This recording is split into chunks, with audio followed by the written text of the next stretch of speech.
Hey everyone, hope you're great. My name is Trevor and today we're going to be rewriting Hand in My Pocket by Alanis Morissette. So it's going to be an awesome lesson. It's going to be great for songwriters. So first we're going to go over how to actually play the song, and then we're going to kind of break down how to use relative minor and major chords to kind of turn it into a more sad idea. So it's going to be great and I hope you guys enjoy it. Alright, so first things first, let's go over how the actual song is played, which is actually going to be super easy, other than the fact that there's one bar chord, but in our when we rewrite the song, it's not going to have a bar chord if you don't know how to play those. So we're going to get started off with a G chord and just play it for a really long time, and you're going to accentuate certain notes with the strum pattern. So I'll go ahead and play that.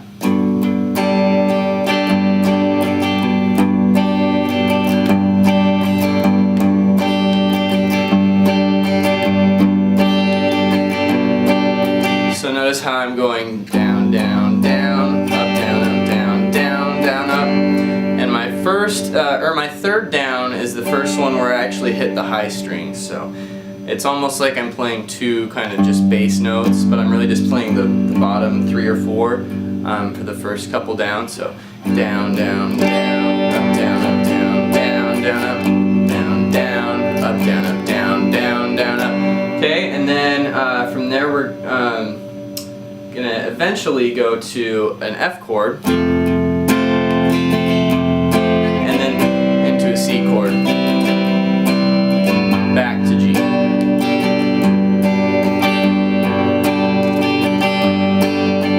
And then they continue the G from there, and she does, I think it's about 4 measures of G.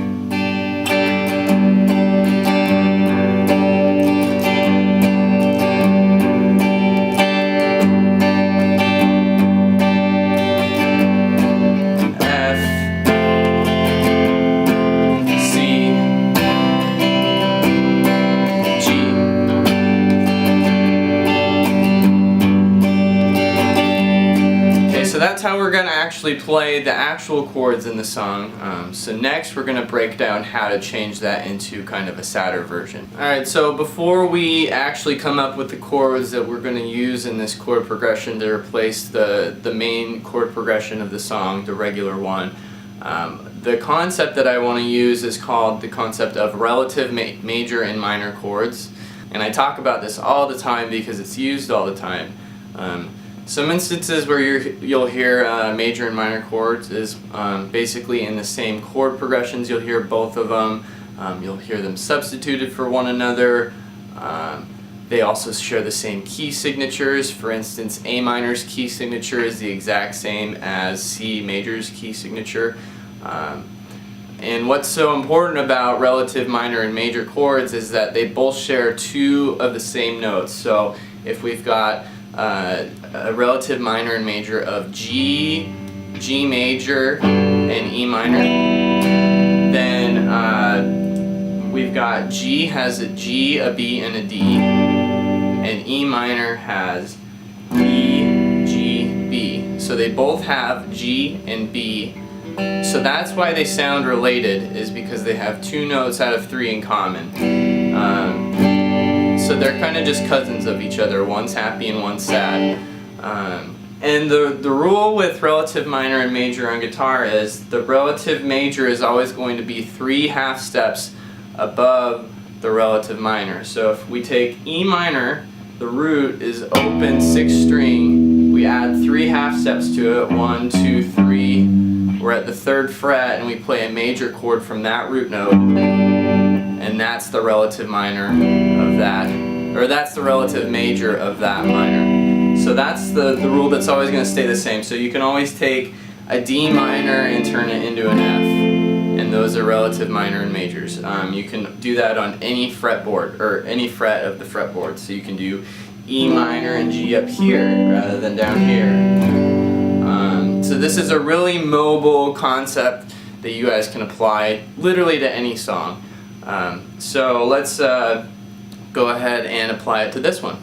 Alright, so the important thing here is to figure out which chords we want to basically substitute a major for a minor.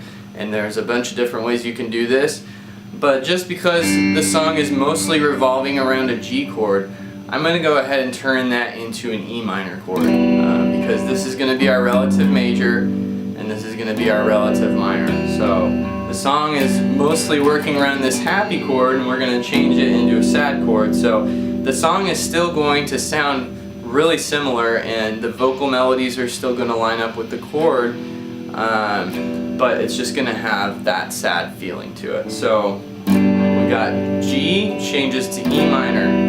Now, I'm never one to want to make things simple, so let's spice this up a little bit. Let's change it from E minor to E minor 7 so that we can have this D, which kind of adds more flavor to the chord, and then both of those notes are in the G, so it sounds even more like a G now.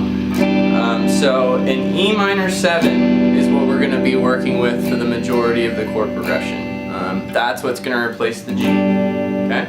Alright, so now that we've established that E minor 7 is the main chord that we're going to be working with, we got to figure out what our second chord is. There's a bunch of different ways you guys can arrive at, that decision. I kind of originally came up with going from E minor 7 to D and then to C at 9, which sounded okay, but it sounded a little vanilla to me, so let's go through that.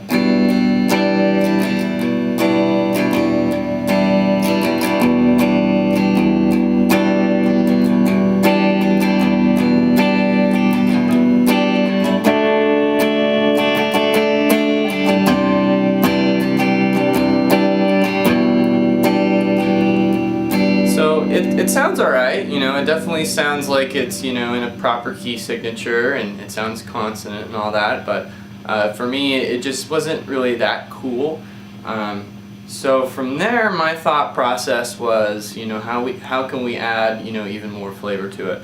And what I ended up doing was I said, if we've got this E minor 7 with this 3rd fret 2nd string note, and then we've also got in the key a C chord, which has this note, we could actually use a passing note tone in between those using chromatic notes. So we could go from 3 to 2 to 1, and that's just a nice little descending chromatic line that can, help us get out of key a little bit, add a little bit more flavor to the song in general. So if we're going to do that, it's going to sound a lot more unique than the first chord progression I came up with. So let's go through how that's going to sound.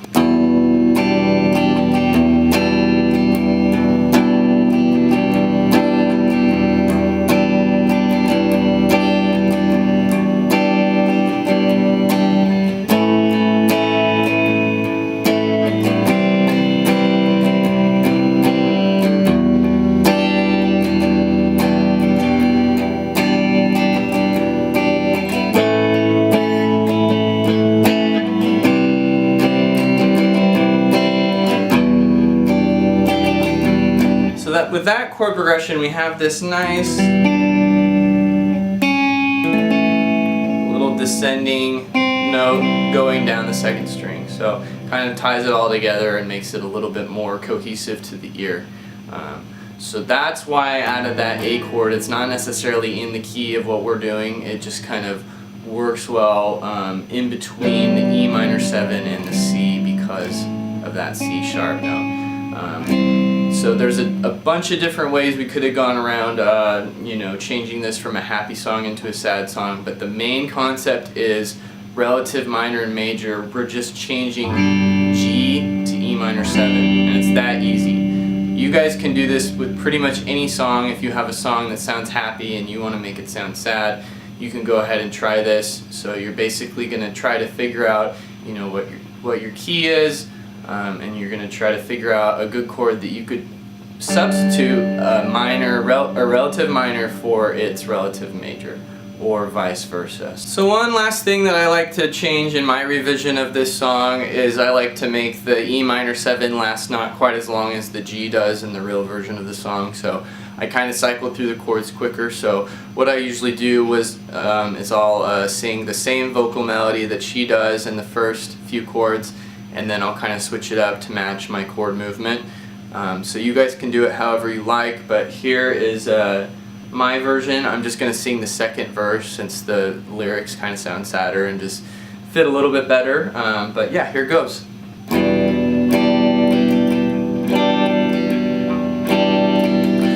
I feel drunk but I'm sober, I'm young and I'm underpaid, I'm tired of working, yeah.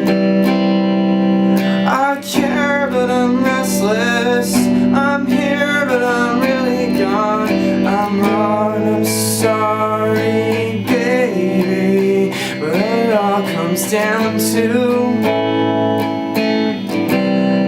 that everything is just quite alright.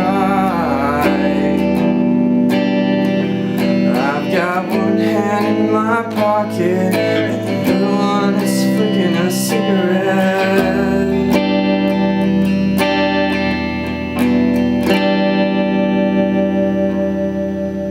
Alright, so real quick I'm going to break those chords down for you guys. So we're starting off with E minor 7. So we've got the 3rd and the pinky down on the 3rd fret, 1st and 2nd strings. And then the first 2 fingers on the 2nd fret and 5th and 4th strings. And then the rest is open. And then just an A major chord. So 0, 2, 2, 2, 0. And then C, so 3rd fret, 5th string, 2nd fret, 4th string, 1st fret, 2nd string, only strumming the bottom 5 for the E and the C. So we've got E minor 7, A, C, and then when I go to what it all comes down to, we're going to the A, is that everything is just quite alright. So when you go to quite alright or everything is, then that's the E minor 7. So yeah, I hope that helps you guys out, and I hope you guys can apply this to songs that you love, and let me know if you do in the comments. Take care guys, I'll see you for the next video.